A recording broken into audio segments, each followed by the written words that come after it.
I got some shit here. Yeah, I'm pumped.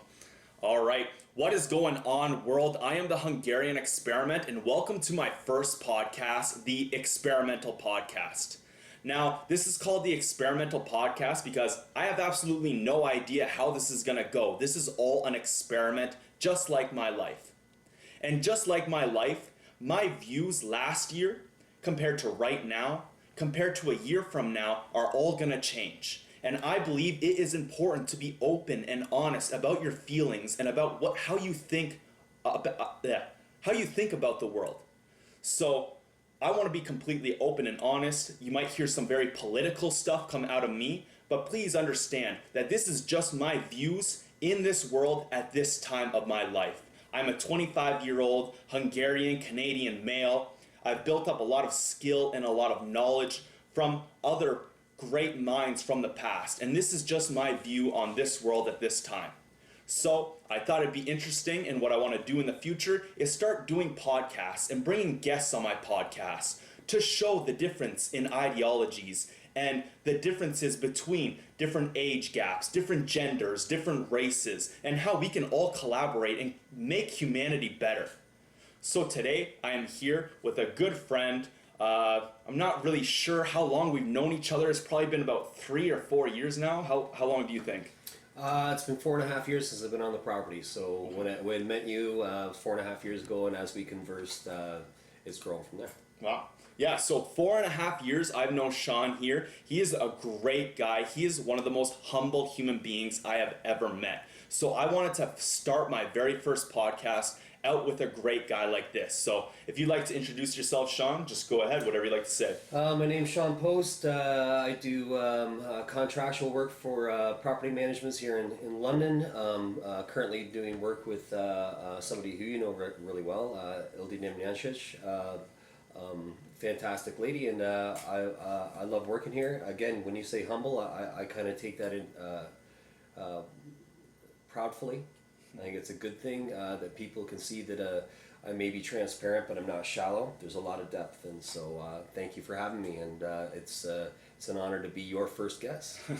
Well, it is an honor just to have you here today because I have some of the most amazing talks with Shawn here. Like, we get together and we think it's gonna be a quick minute conversation, and we end up just spilling our souls into each other for about 20 minutes. So I thought it would be great to get you on this podcast and talk about just any topic that comes to mind. But one of the main things we are gonna most likely talk about today is a video I made about a week or two ago called My Vision for the World. So I don't know if you want to start out with that. Do you want to start out with anything else? How do you want to start this? No, let's cut to the chase. I really, we had a conversation after I had viewed your video, and I was trying to be very opinionated about it and try to be critical but objective at the same time.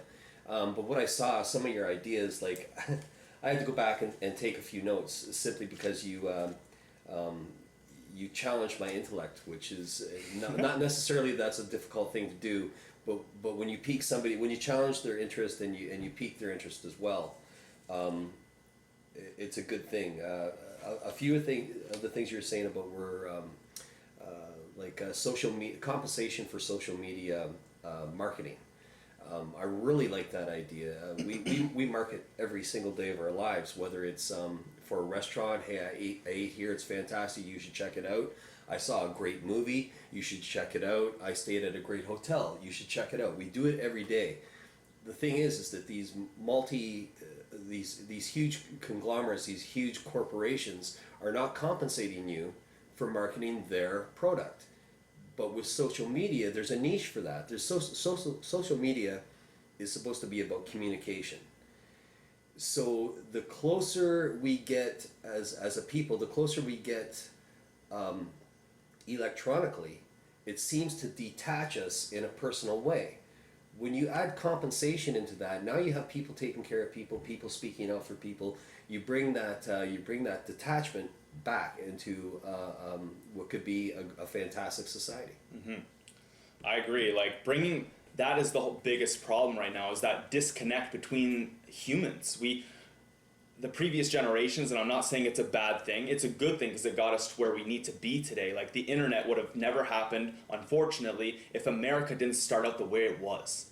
And in that same way, it built it up to this certain point, and now we got to go back and analyze how were we before? Why did we do that? And we did all this to get more connected with each other, and then this connectedness is fading away. And yeah, as you said, like social media, we need more incentives in this world to want to go out and do great things for the world rather than just for the money and the profit behind it. Well, the beautiful thing about social compensation, the sad thing to talk about money, because you're right, it's a great thing to be able to bring people back together. When you add compensation, that is the incentive. People will figure it out as they go. Hey, if I can get paid for this but do a good thing, do a good deed for somebody, they're more apt to do it. But it's not as a wage, it's not as a value, it's not as a reward, it's as a compensation. To get paid for good deeds is a fantastic thing. We see nurses do it. There are other services that we won't have to get into the details of that, but there are other services that get paid for their good deeds. If you bring that to the social media level, it's an entire niche in itself. It's an entire industry in itself, and in a big way. I mean, Zuckerberg didn't sell Facebook for whatever it was for nothing. The powers that be know that how much power there is in social media. That's why they provide it in such a wonderful fashion. Mm-hmm. Well, connecting people is powerful. Like being in charge, not in charge, but having all this exposure towards one person allows them to be able to then hit a certain niche or not attack, but influence a certain group of people, hopefully for the better. And that's hopefully how I see the world is going. But yeah. Well, you hit it on the nose when you say hitting a certain group of people. Where you are now, and that's why I think that the Hungarian experiment is going to work so well for you, Peter, is that the demographic that you've chosen, southwestern Ontario, that we may not have a United States market here, but I believe within a 2-hour radius of where you're sitting right now, you can reach up to 13 million people. Oh yeah. That's a pretty good market to begin with. That's, for some people, that's a good market to finish with. But I think you're bigger than that. Steve Jobs in 1977 said that in the years 2010, people would be communicating with their thumbs. His college professor kicked him out of the class. Yeah. Truth is, today we communicate with our thumbs. So again, to bring that detachment away and bring people back together by doing pleasant things for each other, you're on the right track. Mm-hmm. Absolutely. Well, as you were saying there, how like southwestern Ontario is an influence or a niche for certain people. I think London, major corporations and businesses already know that London is this huge test market. Perfect. It's so I can't think of the word right now. It's so distinct. There's so many different types of human beings here. There's so much variety of humans that it's so easy to test your product or your service or your idea here and get a wide idea of what to expect from America, because America is this melting pot. London is like a melting pot upon a melting pot. It's like, why aren't we testing things out here? Why aren't we experimenting with new ideas and getting compensated for that? If all you can do is go to a job and make money, then you can't do much else in the world to expand and grow ideas and stuff. So that's why I think it's important to get new incentives out there in the world, especially using this amazing test market like London. Growth, you said it right there. Isn't that what we're here for? I mean, we're born, we grow, and then we get to a certain point in our lives where it seems as though we conform. And not that there's anything wrong with conformity. There's not, but it has to be, it can't be submissive while you're doing it. You can conform to a society, you can follow their laws and their traditions and their way of life. But for that same society to put a value on you and tell you how much you're worth is 100% incorrect. So if you can find other ways to be, don't get me wrong, having a job is a fantastic thing, having a steady paycheck is a fantastic thing, but if you can provide yourself with your own value, what are you worth? Yeah, exactly. You can provide yourself with your own value and move forward. That to me is real growth. That's where you can take that high-powered perception, turn it in on yourself, and say, I'm not worth $12 an hour. I'm worth $112 an hour, and you get to make that decision. And I think it's fantastic. But as you say there, the idea of conformity, you have to, in order to have more value, you have to be unique. You have to be different. You have to have a certain set of skills and knowledge base that is different from others. That's why you are unique and more valuable. And that's why I believe I watched a video about Kanye West last night where he was standing in front of like a college class. And he was just discussing how this world, like you're all born unique and different. And then as you go through school and you go to elementary and high school and college, it's all making you feel like you're all the same, yet you're different from each other. You know what I mean? So you're better than that person or not better than that person. You're just conforming and putting these roles onto yourself rather than discovering these roles for yourself. Like, who am I based off the skills and the knowledge that I built, rather than being told by the media who I am because of my color or who I am because of my gender or because of my age. And that's why I believe this stuff could be so beneficial for the world, because we are all unique and we are all unique throughout the stages of our life. So amazing that you say that. I like that you bring up. It's funny it's sitting in front of me. Yeah. How you bring up about the media and how how we've become sheeple, and that's not my word. That's somebody else's word. Because I believe myself to be a free thinker. However, what I see on a daily basis, it happens with my friends, it happens with my family, and what I see in general is that people are doing exactly what the screen tells them. Yeah. And don't get me wrong, I think the screen is a fantastic medium, whether it's whether it's your iPhone, whether it's your tablet, whether it's your desktop, whether it's your laptop, whether it's the big screen at the hockey game, whether it's a billboard as you're going downtown. People are doing what the screen tells them, and I love the idea of the screen as a direction, but I think people should put more thought into their personal decisions, and be free thinkers. You want a hamburger? People see the golden arches, they go to McDonald's. Yeah. Well, how about if you want that hamburger, you go down to Sam and Irene's and order that, and maybe support a little bit more in your local community instead of a global conglomerate. Yeah, exactly. And why I'm trying to push this idea of human experiments here in London is not just supporting your local business, but you would get benefited for that, or even credited for spending your money at this local business. Because as you keep hearing on the radio, everyone, especially in London, I don't know about the rest of the world, but it's a big push for local, especially in this like last year or two. And it's, why aren't we benefiting people for choosing local? Of course it's easier to go through the drive-thru at McDonald's, but to put your money into Sam and Irene's and getting a burger there, it's going to spread that money around our community and build up our community, rather than it going out to some big CEO who's living in Florida or wherever the hell, and all the money's just going there. It's gone. Mm-hmm. It's gone when you put your hard-earned money into a corporation. That money's gone. Do you really believe that they're going to miss the $3.99 cheeseburger? No, but Sam and Irene, that might be a pack of pencil crayons for their grandchild, right? Oh, yeah. Little things, and it's when you start to add up those little things. Perspective is a wonderful thing. If you lose $5 a day, big deal, $5. But if you lose $5 a day, during your work week, which is 5 days, that's $25 a week. That's $100 a month. Yeah. That's $1,200 a year.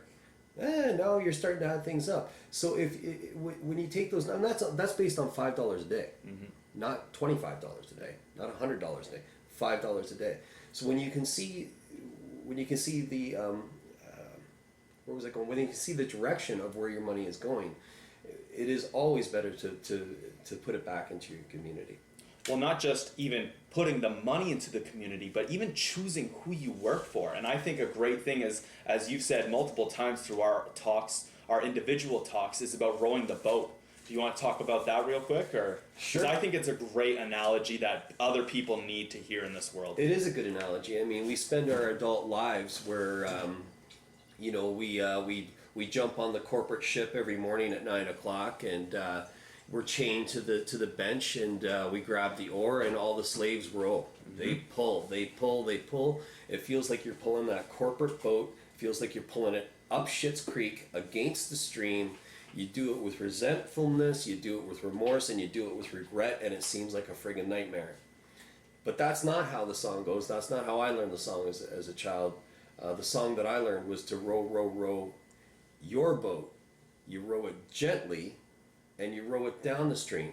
You do it merrily, merrily, merrily, merrily, because life is a dream, right? That's the way we should live, is to push ourselves to have a good and easy life. That doesn't mean that you shouldn't toil, that you shouldn't work, that you shouldn't sweat, that there shouldn't be some kind of equity in what it is that you're doing.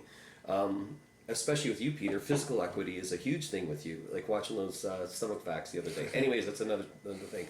But what I'm saying is that you can build in yourself, and again, that takes away the idea of somebody else putting their value on you. If it's a monetary value that somebody else is putting on you, then create a spiritual value for yourself, or at least a personal value for yourself, where you will continue. Once you start to grow, it may seem vague in the beginning because you're not actually seeing the benefits, but through consistency, you're going to see a great deal of benefit. Always. I agree with exactly what you're saying there about the value. It's best to invest in yourself and put value into yourself. And working for these corporations, it's hard to have anything besides monetary value from them.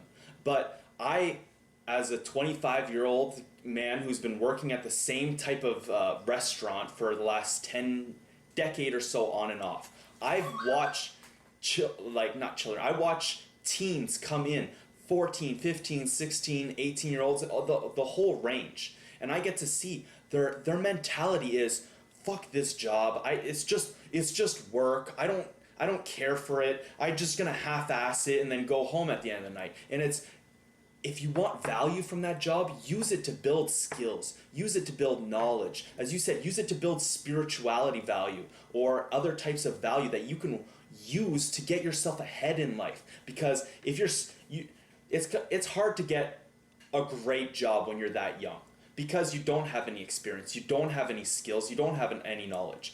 But use those types of jobs to excel yourself. So when you're 20, 25, and you go to apply at a local job, you can say, like, I built all these types of skills at this job. It wasn't just getting through the day. And I think that's very important, as you said, the value in yourself. And whether you're stuck in a corporation job, or you're self-employed, or you're working for one other person, or like a big company, but you're only working under one person, it's very important to find value in yourself. And I'm glad you touched on that. Yeah, that's the thing, is that I think that's why I've been doing my own thing. It's 22 years now I've been doing my own thing. I haven't suffered.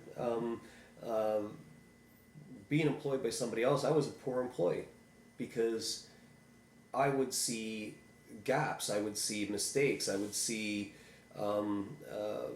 inconsistencies in the job place. And when I tried to create a sense of ownership in somebody else's business and bring it to their attention, I was insubordinate. It was like I was trying to overstep them, but it was not the case. I was trying to correct. So it's the perception too. You can be misconceived in your job, but if you use your position, doesn't matter what you do. I don't care if you're shoveling shit, and I don't care if you're running Bell Canada.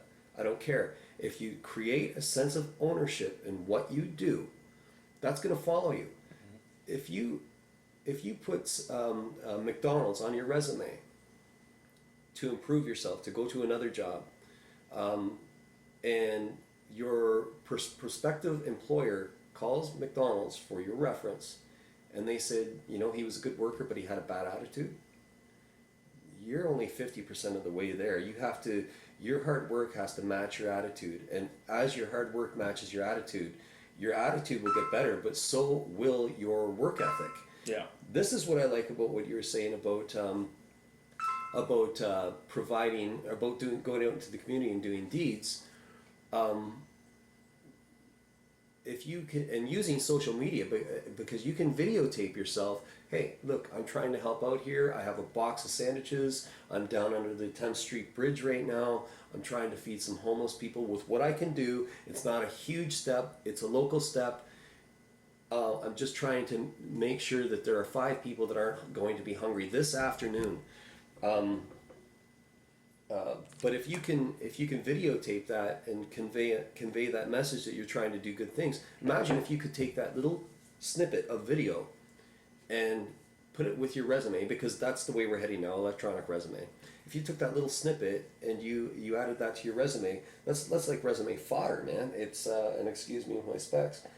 But now you'll be able to take, like you said, it's harder for young people with no experience. But now that experience doesn't just have to be weighed against your age. It can also be weighed against your education. And again, what you say is growing your attributes in the workplace.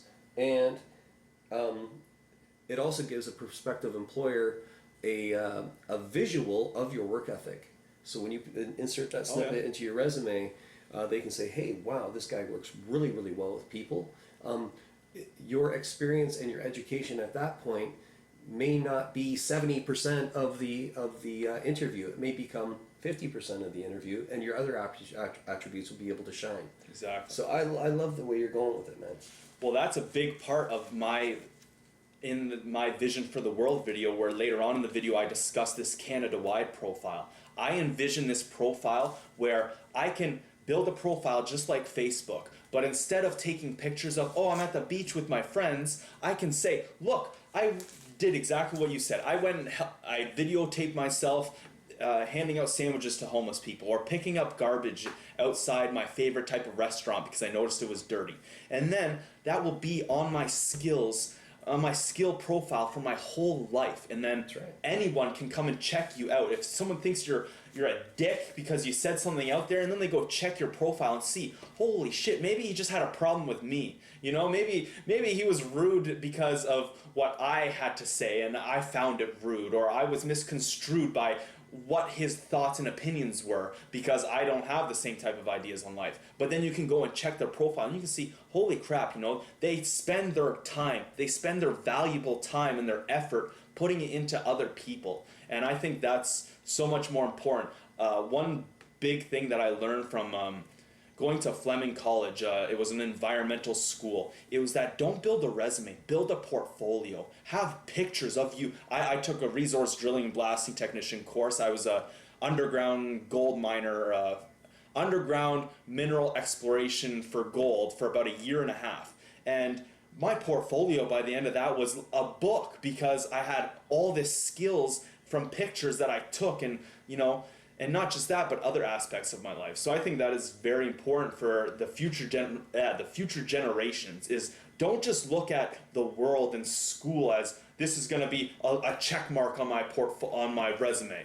Another check mark. Finally, I'm getting through life. It's like, no, go out there and do other things. Show the world how you want to represent and what you want to see different. And then bring that into fruition. Post that out for everyone.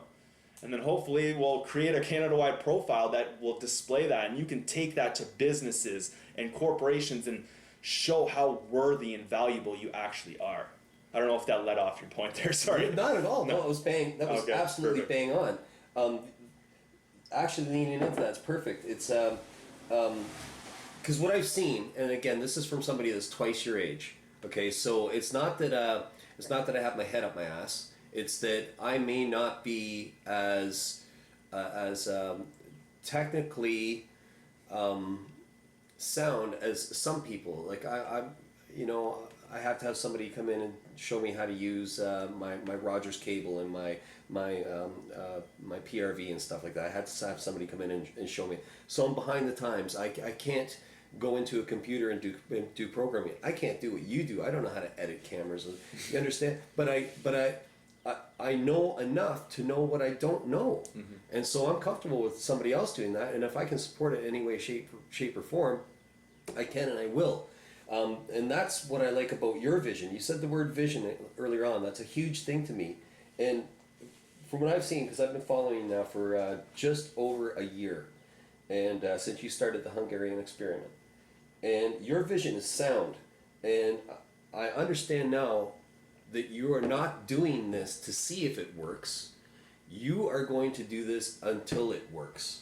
Yeah. And that's a huge it's a huge character boost to you to know. And I know right now sitting here, I know that you have the sand to be able to do that. So keep doing whatever it is that you're doing. Keep those thoughts. Make sure you sleep though. Yeah.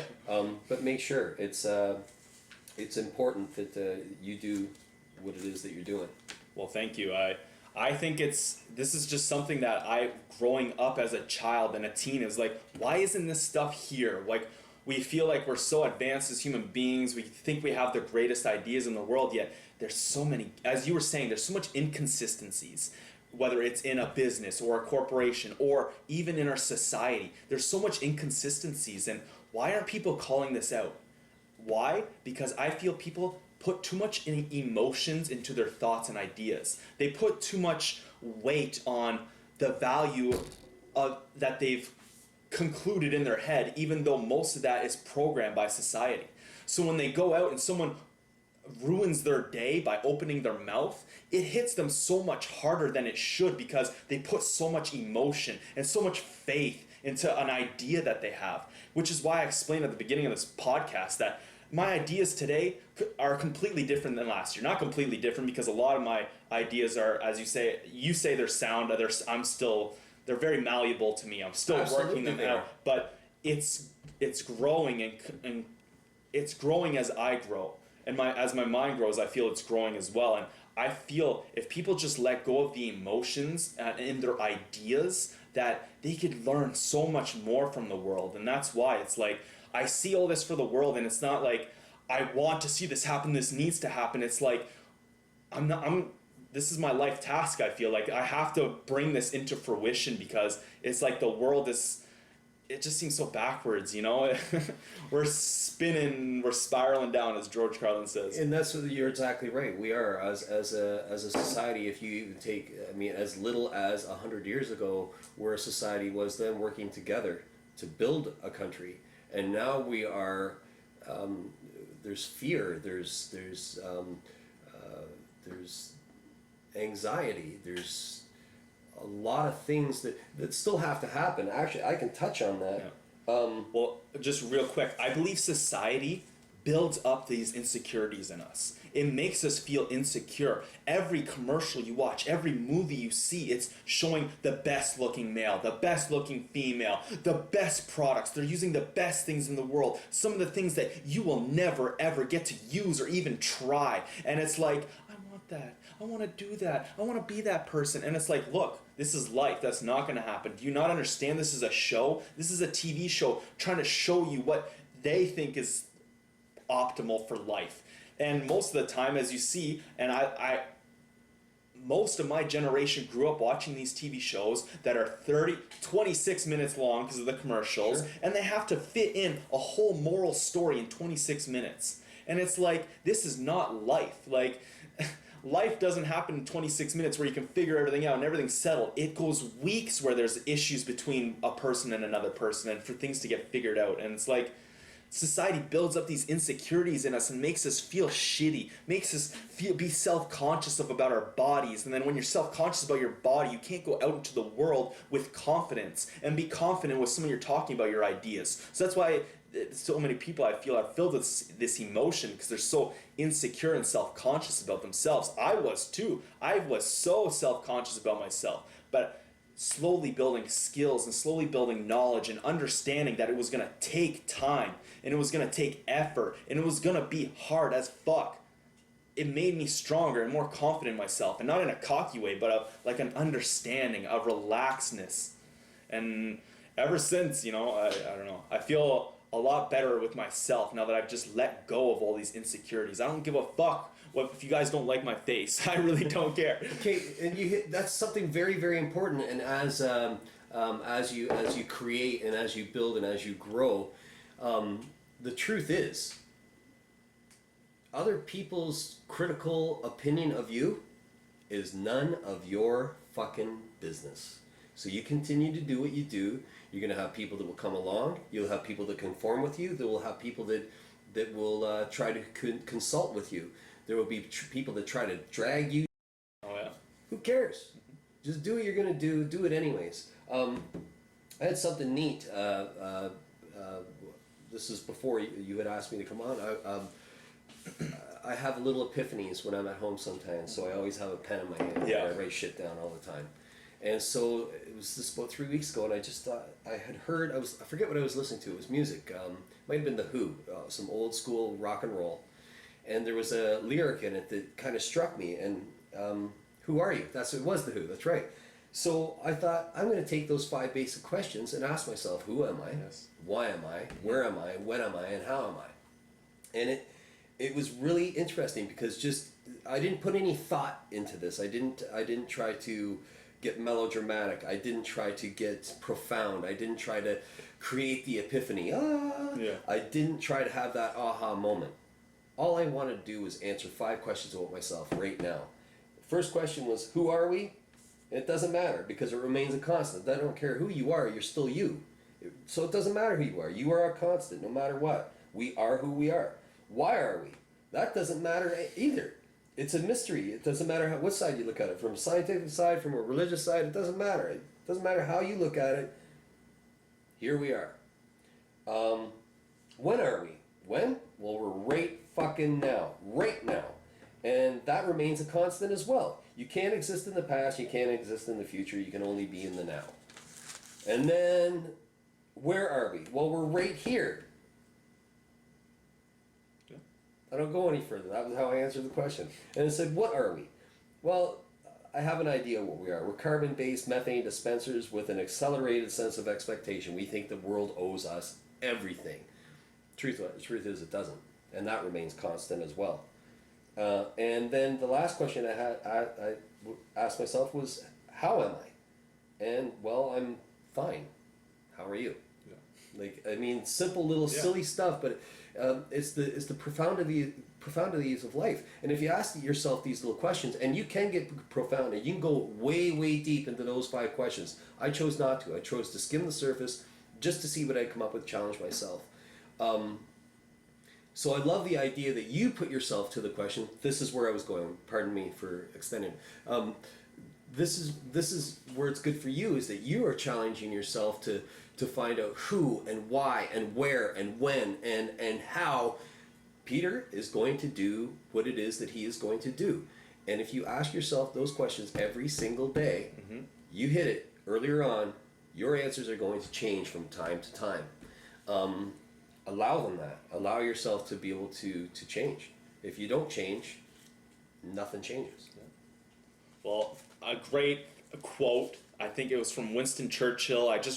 I remember this very clearly because it was on House of Cards the first couple seasons, but it's about change. Oh, we only have 3 minutes left. Okay, go. To change. Oh, what is it again now? To change is to improve. No, I forget what the quote is now. I'm sorry, I lost it. I had it a second ago. Does it have anything to improve is to change. Correct. To be perfect is to change often. Or, is that you have to be constantly changing to improve yourself. And you're never going to get perfect. You're going to get better. You're going to improve. You're going to be better than last week and last month. But not if you don't build the skills and build the knowledge and ask those questions. And I believe a big thing, as I've said on my Snapchat and some of my videos, is that it's not just, knowledge isn't just about reading books or watching the news. It's about building personal knowledge and learning about yourself. Asking those specific questions to yourself every day, taking 10 minutes to meditate when you wake up or before you go to bed, just finding some time to yourself, not waking up and getting right into the grind of the day, because you're not going to grow, you're not going to get better if you don't ask these questions, if you don't build this personal knowledge. So I think stuff like this, having a YouTube channel, builds personal knowledge. I did a talk time video yesterday about vegan versus meat and what is the most optimal way to eat. And I was showing on my Snapchat how I had to make notes upon notes upon notes and then put those notes into a script and then put that script into a full Word file. And it was like I was crunching for the biggest exam of my life. And that is ingrained in my brain now. And it's personal knowledge because it was my ideas and how I wanted it to sound and how I want it to come off. So I think a YouTube channel, these podcasts, just sitting and talking to someone who is not the same as you is very important in life because it's going to build personal knowledge. And that's why I'm very glad that I had the opportunity to have you come down and be on this podcast today. So I want to thank you very much, Shawn. This was great. Thank you for so having much. me. It was awesome. This is an awesome experimental podcast. Did you want to say anything else before we wrap this up? Or? Yeah, there's a million ways to live your life, but there's only 3 ways to die. You can die by incident, you can die by disease, or you can die by age. But there's only one way to live. There's a million ways to live. Your choice: 3 ways to die, or a million ways to live. That's it.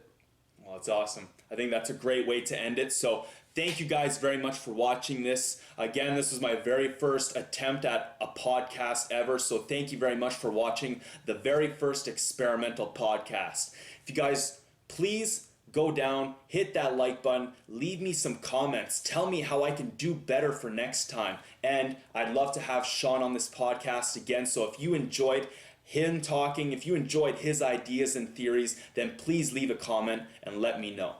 Well, thank you guys very much. I'll see you guys next time. Wicked, man. Sweet. That was fun.